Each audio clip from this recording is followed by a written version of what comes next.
Thank you so much for staying tuned to this channel. If you just joined us, this is the Morning on ITV, and we're taking a look at current affairs, topical issues that are making the round in our country. Well, on this segment, we're going to take a look at the stand of the House of Representative members. They came, they met, and they issued a statement saying signing of the 4 trillion naira subsidy removal fund will not be fair on their part to keep doing it. Yes, that was how they mildly presented it. It will not be fair on our part to keep signing that money because of the economic constraints that putting in mind that the country is broke, we are indebted seriously to our neck as a nation. And signing that every year, 4 trillion, that will not be sustainable. What do you think this will give rise to? With me here in the studio, I have a legal practitioner, an Islamic scholar, political affairs commentator. Join me to welcome Barrister Alao Amin. Welcome to TMI on this edition. I appreciate your coming. Good morning, viewers. Thanks very much for listening. Right. I see very close to him is a vibrant youth, an entrepreneur, a political analyst, and a politician. Join me to welcome Ojo Imafidon. Welcome to TMI on this edition. Good morning, Wilson. It's always a pleasure being and here. Of course, he just got married is it a few weeks ago or a few months ago? Yeah, last month, I guess. Last month, more like yesterday. So how is madam? Yeah, she's okay. So I enjoy the married life. It's okay. Welcome to the club. He's been there for like decades now. He should tell you more. Okay, before we go into this discussion segment, I believe that you saw the first interview segment. I have the 3 guests talking about security situation in the country. What do you feel about this, Alhaji Amin? Thank you very much. Let me start by saying Ramadan Mubarak to the fasting believers because we are currently in the month of Ramadan. And now, having said that, the security situation in the country, as you can see, is alarmingly on the increase. How do we get here? Why are we where we are? We keep asking the questions, but unfortunately, we are still on the blame game. Yeah. Some are blaming the leaders. Some are blaming the security men, those security apparatus. Some are blaming some other tribes. Some are blaming some religion. But we've forgotten that we have a creator, Almighty God, who has given us rules and regulations to govern the affairs on earth. And having deviated from those rules and regulations of Almighty God, and we now remain Muslims and Christians by nomenclature, even you have some traditionalists who do not follow the dictates of their religion.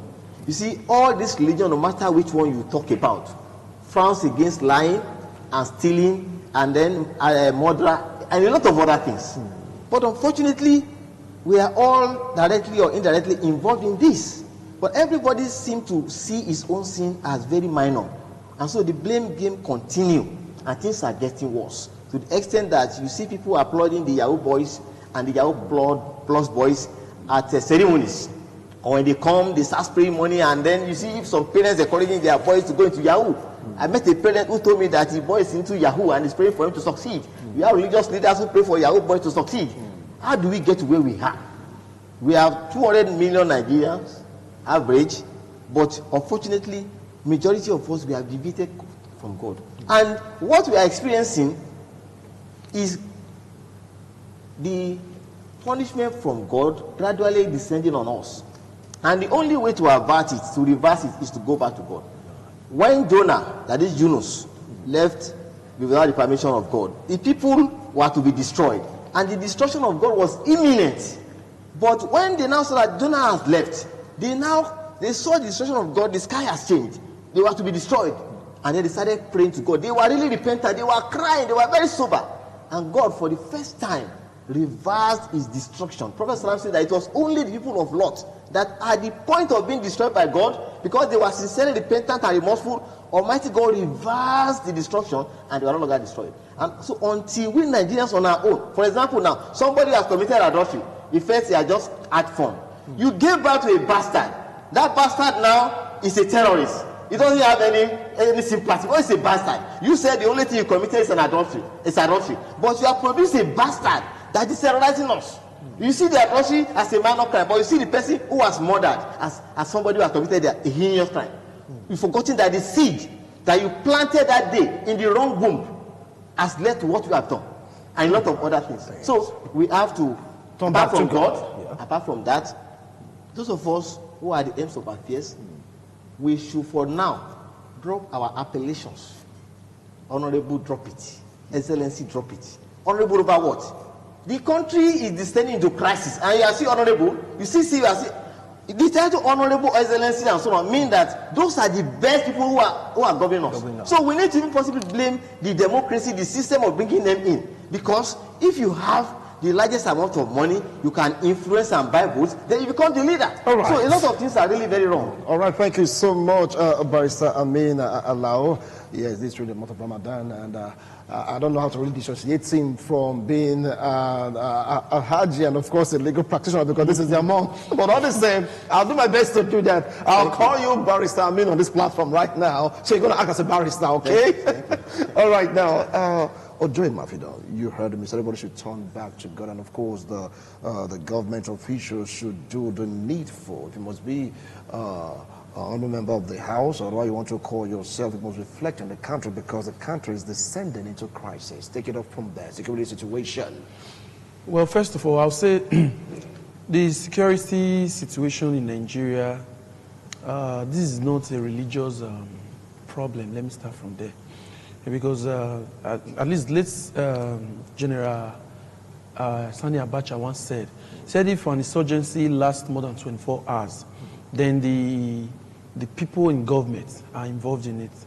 You understand? So like what Alhaji said just now, he said somebody gave birth to a bastard and adultery and all that. To me, that's not the issue. That's not the issue, because Abdul Muttalab was not a bastard. He came from a wealthy home.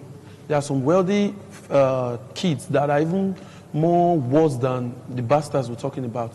I don't know if you understand. So for me, the problem of Nigeria's security is not really from the religious angle. I guess it's from, there's hunger in the land. Let's start from there. There's hunger in the land. And when the government are not ironing those issues, it will raise more problems for us, because somebody that don't even know what he's going to eat later today, or let's say tomorrow, and you see if there's an opportunity for him to maybe get weapons, ammunition, and maybe someone is promising him money, or maybe, I don't know how to put it, but the problem is hunger. It's hunger? Yeah, hungry, because at least we can see for some time now in Edo State, the security situation in Edo State, you can see how we have been able to manage it for some time. Why? Thanks to the governor of Edo State, because of this vigilante has been able to bring out, at least there are some relative peace in Edo State. So we are supposed to emulate it in other states in Nigeria. I don't know if you understand. Yeah. When you talk about the Boko Harams and these bandits, majority of the problems is these people are hungry. And when they see somebody that wants to fix them up, at least, you know, most of these people, they are frustrated, let me put it like that. And with these guns they are holding, they are like kings. They can control anybody they want to control. So that's what is really the problem, not religion. Religion is no, to me, that is not even the issue. There's hunger in the land. Hunger in the land. Yeah. And all this crime we're saying in the land is attributed to hunger. Can one deduce that a hungry man is an angry man? And of course, that would lead to so many vices. Anyway, Alhaji, I know if I should call into this particular point, you have so much to say, but you have to dive into. I only want to just clarify that, you see, if you listen to me attentively, yes, we are not. I've never said religion is the cause of the problem. Yeah, I spoke generally. And I now right. mention God Almighty, the Creator. Okay. So you say we should go back hold to God. Listen, yes, go back to God. Yes. I mentioned Christians, I mentioned Muslims, I mentioned even traditionalists. We're talking about religion now. Yeah. And as I said, those three religions, nobody allows murder or whatever. And both of you are saying the same thing. Yeah, so now the point is this. The point is this.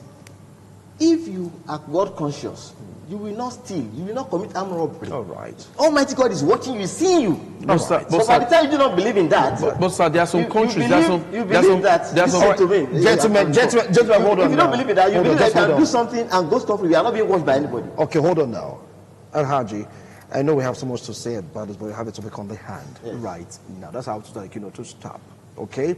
We finished that aspect of insecurity. Both of you are making the same point of different dimension. Talked about pleasure on religion, is hunger factor, that is hunger in the land. You came also from that particular angle that has nothing to do with religion, because you mentioned everyone involved. Exactly. Christian, Muslim, traditional believers, and the rest of them. So they're all Nigerians. So you can see them commit crime because of a particular factor which he attributed to hunger or poverty. But is that enough to go into crime? That'll be question for another day. But the hunger can make one do crazy things, though. Anyway, I'll be hungry sometimes. Let's leave that for now. Let's leave that for now. Now, back to the subsidy issue. Yes. 4 trillion naira every year. And the House of Representatives, a member in the committee that's saying signing that particular budget is absurd. They won't do it anymore. Oh, how do you take it off from there? Thank you very much. What will happen? Yeah. Now, if we enjoy subsidy as Nigerians, what is wrong with that? We have members of the House of Representatives, and from the name, you are our representatives. Generally, leaders ought to be the servant of the people. You are there to go and serve us. It's not the head. You are not our head, you are the servant. You can say you are on top, we put you on top. If you say the leaders are the head, if your head is off your body, you are dead. But if a president dies or a governor today, we are all still alive. We put you on top, we are not our head.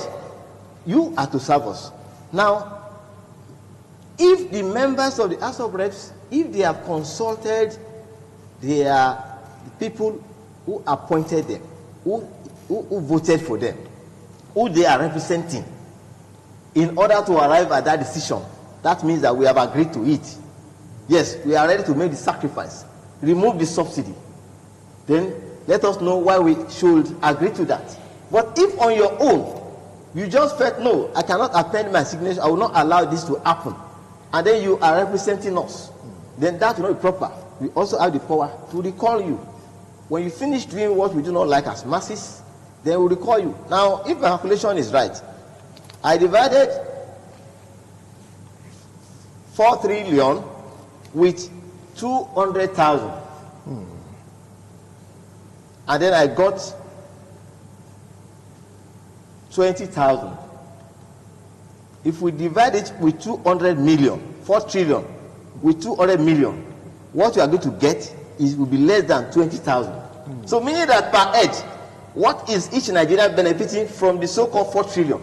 But now put that side by side with the allowances, the salaries, the emoluments of those in the House of Reps, the Senate, and other office holders. Let the sacrifice start from there, from them. Let the sacrifice start from them, that now we want our allowances and salaries to be cut down, to be slashed down to the barest minimum, so that the political offices will no longer be attractive. Okay. We start from there. Then you see, election is around the corner. Before you know what is happening, the sum of money that will be in circulation during election to buy votes will be more than this what we are talking about. So whatever we add to the hardship of the masses, we should please try to refrain from, so that the problem we are already having will not be compounded. Thank you so much, Barrister. I mean, well, Imafidon, you heard him. He did some calculation and came up with some astounding figures, but he said right now with the election by the corner, this 4 trillion will just be like a child's play. But what's your take on the House of Reps saying, look, we signing these amounts, it doesn't make sense anymore? What do you think that are Nigerians indirectly? Well, first of all, I would say the House of Reps, honorable members in the House of Reps, do they really have the balls not to sign this 4 trillion we're talking about? We're all Nigerians. We know what we are all looking for. If the executive is to dangle some little dollars to them just now, they'll sign it. We all know what happened to Farouk and Otedola during the time of Jonathan. The way he was complaining at the time, then Otedola invited him and gave him some dollars, and before you know, he didn't know there were cameras all over the place. So these people, they are businessmen. But the funny thing is, the reason I'm even angry sometimes is, what is really this subsidy we're talking about? Is there anything like subsidy? The word subsidy to me was we collected it from the military regime. Then sometimes they call it subsidy, sometimes they call it deregulation. I thought there was a time in this country that the downstream sector was deregulated. So if you're talking about subsidy, what are you subsidizing, for crying out loud? There's nothing you're subsidizing. What these people are doing is because of the free fall of our naira. So they're not really subsidizing anything. We have crude oil, for crying out loud. So why would you even imagine bringing out 4 trillion or why would you even bring out any money to subsidize fuel for us in the first place? At least there was a time, I think it was 2016, when they talked about this natural gas. At least you see the filling stations all over the places. At least let's start from there. There are convert some cars so that at least once their cars are using those compressed natural gas, I guess. Yeah. At least if they are using it to reduce this burden on our government. Today they'll say, oh, if we subsidize, they smuggle a lot of fuel out of Nigeria to neighboring countries to sell. They bring all different kind of stories just to make we the masses believe that they are working. There's nothing these people are subsidizing. At least, thank God, before Buhari became the president the other day, he said there's nothing like subsidy. So what are you now subsidizing for us? Why are you even talking about subsidy in the first place? We have crude oil. Why can't you, at least, not that I'm praising the governor of Edo State. The other day, he talked about this modular refinery. The money the federal government used in building, the money we borrowed from China, I think $2 billion to build those railway lines they just destroyed the other day. Do you know to build a 24,000 barrel per day modular refinery will cost us about $250 million? $2 billion. Do you know how many modular refineries we can get within 1 year? So why are you wasting our time? I know it's because of this election they are doing all this. There's nothing like subsidy. I will still say it. All right. So there's no like subsidy. From your calculation, you gave us a calculation about using such amount of money to open up or repair refineries. Modular refineries. Okay, I will come back to you, Imafino. Well, you heard him. He said to him from calculation, there's no like subsidy, that this is not unconnected to the forthcoming election. Do you agree to that, Barrister? Before the president came in, yes, he was wondering that is there anything like subsidy? Of course. There is nothing like subsidy. At a particular time, he was the military head of state, and one expected that from that statement, he made that statement from experience, as someone who had been on that seat, yes, that when you think you are subsidizing, where does that really come from? How is it working? Subsidy? Is it possible at all? So he knocked it out. There's nothing like subsidy. And in fact, we are promised that the price of petroleum products will be slashed down. Yes. But unfortunately, we saw what happened when they ascended the throne. We observed that it was not slashed down, rather, there was an increase. So that is now suggestive of the fact that possibly, on now assuming office as a civilian president, there is serious difference between a military president and a civilian president. Possibly a civilian president, he was not made to understand that it's either there was no subsidy, but now you must agree that there is subsidy. If you really want to succeed as a civilian president, and it's also possible. Are you not saying that he was twisted or what? Of course. As the president, you have advisors. You cannot be expert in all the fields. In a legal matter, you call your legal advisor. Engineering matter, you call the one who is versed in it. And so the advisors can manipulate the person on seat, and that explains why we need an intelligent person to be on that seat. And so we are trying to look at even the qualification to be the president of Nigeria. Should we not raise the standard as far as election is concerned, so that you are an intellectual, and so nobody can just try to bamboozle you with some grammars and then make you or derail you from the right course. Now, having said that, if we now say, okay, there is no subsidy, but right now what is on ground is that they are saying they can no longer sign a particular figure of a 4 trillion naira on the issue of subsidy. So let us agree with them that, okay, they are actually subsidizing. But what we are now saying is this. Where we should start from is considering the amount that we expend on our public officers, the allowances. We need to slash all this down. And I'm very sure if we really do that properly, the country will be able to continue to subsidize the price of fuel. All right. So that the common man on the street will not be the one bearing the burden every now and then. Okay. We're taking a look at the House of Representatives Committee on a subsidy and, of course, the 4 trillion naira question.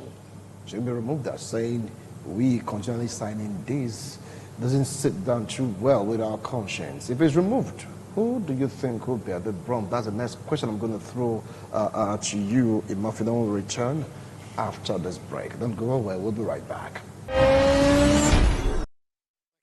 Staying tuned to this channel. It's all about the House of Representatives and the 4 trillion naira question on subsidy. From what they said, it is morally unjust for us to put pen to paper to sign 4 trillion naira yearly on subsidy removal.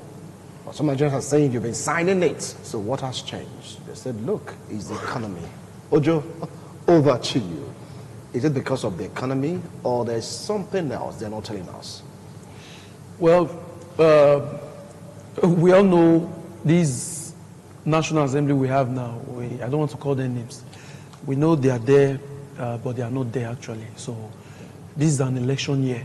And many of the honorable members, they are, some of them are going for higher positions, while some of them want to come back to the House. And they all need money. So they know this subsidy talk they are talking about right now. From their heart, they know they are not fighting for Nigerians. Because they have been passing a lot of bills since, which they didn't even come to us to ask us if this is what we want or not. They've been doing it before now, so why now? So they are not fighting for us, they are fighting for themselves. And if they are to pass this, 4 trillion naira we're talking about, it's going to supersede all the subsidy money Goodluck Jonathan spent during his time as the president of this country. And now, if a serious government, if these are the leaders we have now, if they are not ashamed of themselves, 4 trillion naira, do you know what it would do? Do you know what it would do in those our refineries we have? There are some countries like India, and they have refineries more than 100 years, which are still working. So what has gone wrong? Since Buhari came, I know how much they have spent in Port Harcourt refinery. So this 4 trillion you're talking about, because the 4 trillion you're talking about is going to commence from June to December. So have it in mind that if they have to pass this one, by January they will also pass another. Maybe that will be about 100 trillion or so. So why can't you, okay, we are still in March. A serious government, if they are to spend that 4 trillion, even if it's Port Harcourt refinery, do you know what that will, the employment that will bring? That will generate for us as a country. So these people are not serious. So they are fooling themselves, not with the masses. Hold on now. I abhor any form of insult, please. Oh, sorry. Please, you have to withdraw that comment. They're not fooling themselves. They're legislating. They're because doing their job. With the masses, we know the leaders, the kind of leaders we have. So you telling me you want to subsidize, just like you are robbing. Okay, they even came up with one thought that they will be paying vulnerable Nigerians 5,000. Does that make sense? Like you're stealing from me with one hand and you're giving back to me, and not even what you stole from me anyway. You're giving me change.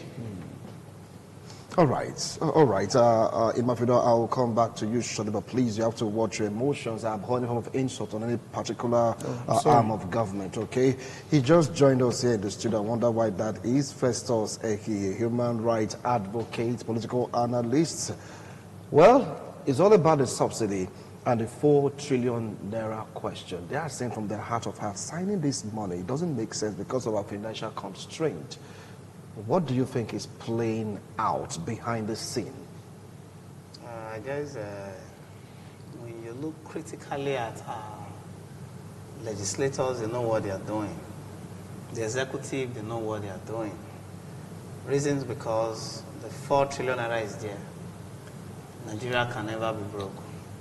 If you want to tell me Nigeria is broke, meaning you are going to tell me the president's PA, you reduce them, the convoy, the House of Assembly members, the legislature and all, then we'll tell you Nigeria is broke. In the whole of the goods we receive in this country, the only one that is being subsidized is fuel. And now they are telling us 4 trillion naira, they can't pay it again, they need to remove it. It's okay, but they should look critically at the petroleum industry. There are a lot of sabotage over there. It's not about paying the sabotage? Yeah. You pay the 4 trillion, you go back like what he said. Next year, you are still coming back to pay it. Just remove it. No more. We don't need it. But the question is, why is it that our refineries are not working? That's the question all of us, we should be asking them. You are paying the 4 trillion naira so that you can subsidize this thing for us who can buy fuel at 165. It's okay. But the question is, for about 6 years now, the Buhari governments have been in place and no single refinery has come to work. That's the question we should be asking. So the legislators, they are doing their work, but it's like they are not doing it. They should question the executive. They should call NNPC. They should call all organs, all parastatals that are in charge. Tell us why the refineries are not working. I'm not after the subsidy. Remove it or not, that's not my problem. The truth is, transportation in Edo State have increased by virtue of fuel scarcity that lead to the increment of fuel. Now, if you remove it, fuel go back to 165, transportation will remain where it is now. So, if they want to remove it, they should remove it. But they should sit down and ask themselves one question. Jonathan era came. Tomorrow, the refinery will work. Next tomorrow, Jonathan went away. Now we have our president. I remember Buhari is there. The man that said in 2 years or 1 year, they will start refinery. We'll begin to refine fuel in Nigeria. Nothing of such. Even the private refineries, they have stories. They'll tell you Dangote is building refinery in so place. And recently we heard that what the cost of what the federal government is going to partner to invest in Dangote refinery is what is being used to build refinery in other countries. So what are they doing? They are playing with us. Please, the legislators should tell the executive to stop playing with us. They know what is happening. Okay, so they know what is happening. Alhaji, you heard them talk about calculation for what Imafidon said. They said the amount, that 4 trillion, and it can be used to erect refineries in other countries. We have modern refineries. How come they've not been rejuvenated? And of course, Festus also told the same line. 8 years almost coming to an end. Promises made about our refineries, still nothing. And we're hearing about 4 trillion naira subsidy. Take it up from there. Thank you very much. Unfortunately, it appears that Nigeria is the only OPEC country that is importing fuel. You see, when you talk of sabotage, we always like to blame the leaders. But most of the time, the leaders cannot commit some acts without the cooperation of the followers. You see, somebody made a statement that if you are not benefiting, you say it is corruption. But if you are benefiting, it is called connection. Now, it is the same Nigerians, the masses, who are joining those in authority to frustrate us. For example, we are talking of security challenges. You have some sabotage. Some members of the armed forces are collaborating with somebody. Some of them.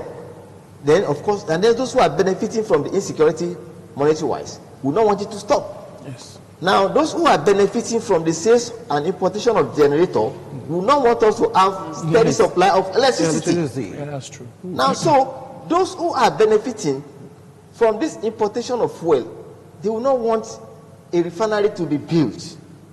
Now, you see, last year, 2021, government made us to know that in February, there will be likely increase in the fuel price. Nigerians reacted that that must not happen. And coincidentally, it appeared that was that same February that we have some problems of wrong fuel being imported and then was that coincidental or intentional? No, listen, let us listen. Whatever information they give, let us take it. But we look at the timing. The same February, some bad fuel got to Nigeria, spoiled some vehicles in Lagos and Abuja, and the rest of it, and then suddenly Nigeria had to agree to the fact that because bad fuel. Now, would you not know what is really happening? And we have lost confidence in those we have appointed to lead us. And the blame still comes back to us as followers because we have appointed wrong leaders.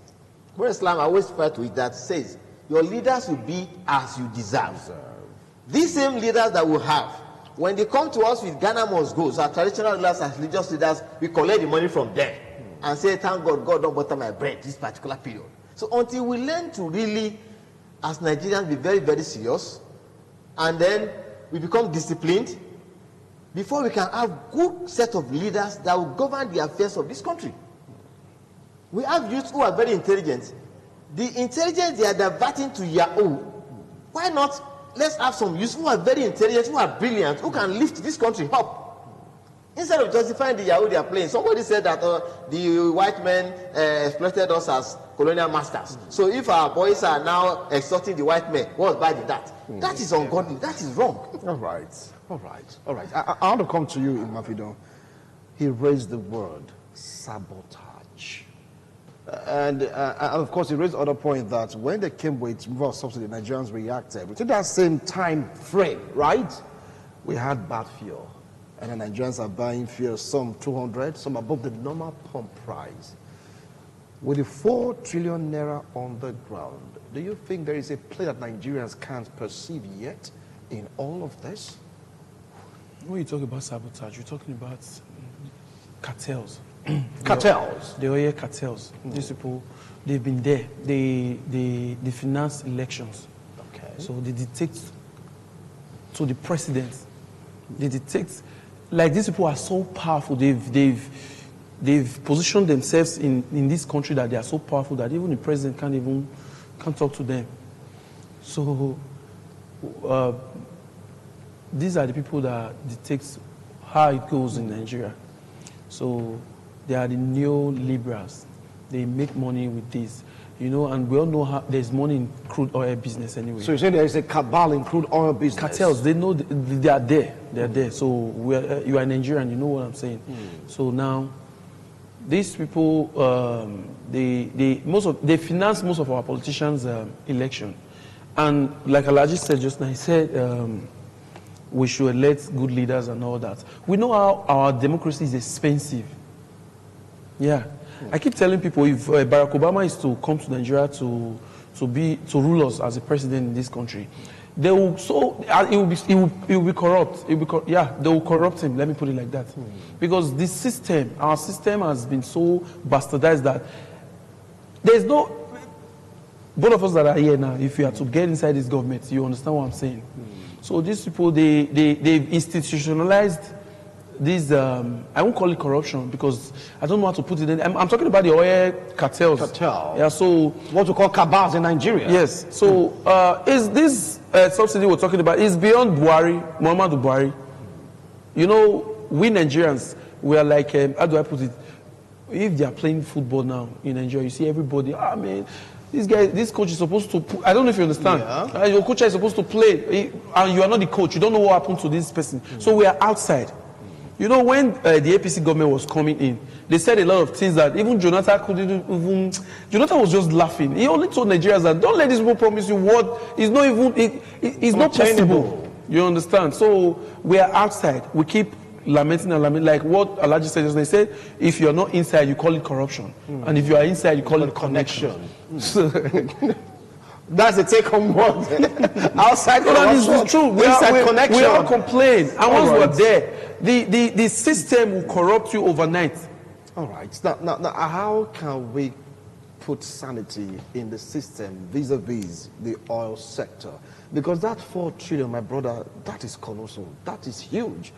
The people are saying that it's like our House of Rep members are beginning to develop conscience. They're saying this money, what are we doing? They want their own share. See, my country is a very good country, but the problem is enormous. I keep telling some persons, we the citizen are not the problem. I want to dig something from what Alhaji just said. You see, it takes a father to be decisive and tell the kids to have in the house, these are the rules. When you break it, I break you. The only person that can change the fortune of this country is not the citizen. I was trying to tell you, as a president, I'll tell you, if you do this, you're going for it. When 2 or 3 of my friends, family members, are used as scapegoat examples, things begin to work well. I've studied far and wide, and I tell some persons there is corruption in the United States of America. We have friends that travel to US, when they get there, they begin to work with the white men papers, their visas, or their, I don't know how to call it, but they work, they pay the white men, but the black men go for the jobs. Now, when you're in US, you want to do some Oluwole, permit me to use that word, you go meet the white men they give you. They sell drugs. They do all manner of things. These things are corruption. But the problem we have in Nigeria is we don't have leaders that are very decisive. They will tell you, no, I don't need subsidy this anymore. Well, if it's not working, you go. You cannot be MD, Group Managing Director of NNPC. You come and you start telling me the stories that the former man was telling me, and I will let you to stay in the next 6 months. So what you're still saying today? Yes. We are not the problem. Now, I'll call you as okay, let's assume you are in charge of the security affairs in this room. I don't want to mention names now. Yeah. You are in charge in this room. I'll tell you, in 3 months, things must change. 3 months is not changing, I'll take you down. The person that is coming will come and say, if this man can take his brother down, me, I will not accept. So you not see one man come and say, I can't do it. I want to be in charge. You cannot be a commanding officer and you say, this is my brother. No. The problem is not me. It's not me, the citizen. The only person that will tell me, don't move out of your house and don't move, is the government. I'm not in charge of the government. Is that the president or the governor? Now, during the time of coronavirus, we were giving strict orders. 7 o'clock, be in your room. What happened if you're outside your house? That's the way government ought to operate. Nigeria will tell you, that one is Koro. That is because it was affecting them. Yeah. Now, look at it. If they are to pay another 4 trillion naira, who are those that will benefit from it? Not me, not you. According to him, the cabal, the cartel, the same people that will sabotage everything tomorrow, they will still go and collect from the 4 trillion. Meanwhile, myself, but just have an Audi car to drive, go and buy at the rate of 250. I am with the opinion, let the first subsidy be removed totally. If we are to buy 500, let's buy. But one thing should be done. Our refinery should work. All right. Now, sorry, sir, before I conclude, if our refineries will not work, we have local ways we can refine fuel. What are they doing about it? They go to the bush, they go to the creek to destroy those things they use locally. Can't we invest on those local ways of refining fuel? Thank you, Festus. Our time is up. I know you probably have so much to say, so Alhaji, you have the last take on this discussion. Ojo, I know you have too much to say, but time is up. Alhaji, what advice do you have for Nigerians, the House of Rep members, and of course the cabal, so to speak, in the oil industry? Mr. President, it's all about the 4 trillion naira subsidy. People are saying yes for the first time. It's like conscience beginning to be there in the house. That we just can't do this. What are we doing? Thank you very much. You see, now that brings us to the principles of checks and balances, which is properly and rightly enshrined in the Constitution. Only that politics is being used to downplay it. Now, when you complain that the president is too powerful, that statement should not come from the National Assembly. If the president is too powerful, enter your chambers and make laws to make him less powerful. The president we have on seat now, Buhari, was not the one that made the law that made him powerful. He made the law there, and he is not the lawmaker. So if you feel the president is too powerful, then go into your chambers and then move motions and make the president less powerful, so that you can do the right thing as our representative. You see, Nigeria should learn to allow the law to be supremacy of the law. One of my clients in Spain called me to say that one of the kings in Spain fled out of the country. He ran out. Why? He evaded tax, and they were on him. In the foreign countries, you that you are the big man, traditional ruler, they will use you as scapegoat, as examples for others. But in Nigeria, you say, oh, who will go and arrest His Royal Highness? I can't do that, oh. But meanwhile, in the foreign countries, in advanced countries, you that you feel you are the big man, you'll be used as example, as scapegoat. And then others will learn. When you spoil the rod, you spoil the child. The same thing. When you allow EFCC not to be able to bite some people, and then only some talented people are being, in summary, we need to actually allow the law to take its course in Nigeria. The government should try to uphold the law and respect the law as much as they emphasize the COVID-19 protocols, because they are afraid of death. Every now and then you see them using their face masks. But if for the last 6 days, thank you so much. That's going to kill with ease. So Nigeria will fall in line faster than Koro. Anyway, keep watching The 4 trillion naira debacle is still very much on in the House. They are considering. They are saying, really 4 trillion? For the first time, our rep, they are considering this? Wow. But if you take it out of the equation, who will bear the brunt? First said, take it out once and for all. Let's know what we are doing. But refineries will be working. Ojo said we have cabals that is even beyond Mr. President. He met it there, couldn't do anything. At first, when he was outside the board, it was like, I will do this, I will do that. And when he was in the board, it was like, man, is this how it is? Come on. Of course, and when you talk about sanity in the system, if you the president is too powerful, you make a law. And first of all said, look, you have to hit hard, you have to be decisive. So many opinions, so many views. Once we've heard before, once we've just heard. But how do you think Nigeria will survive all this? Security situation, first situation, wow, only God will help us. Gentlemen, thank you so much for coming to the show. Thank you. I appreciate the wonderful analysis. See you next week, Sunday, God willing. Bye for now.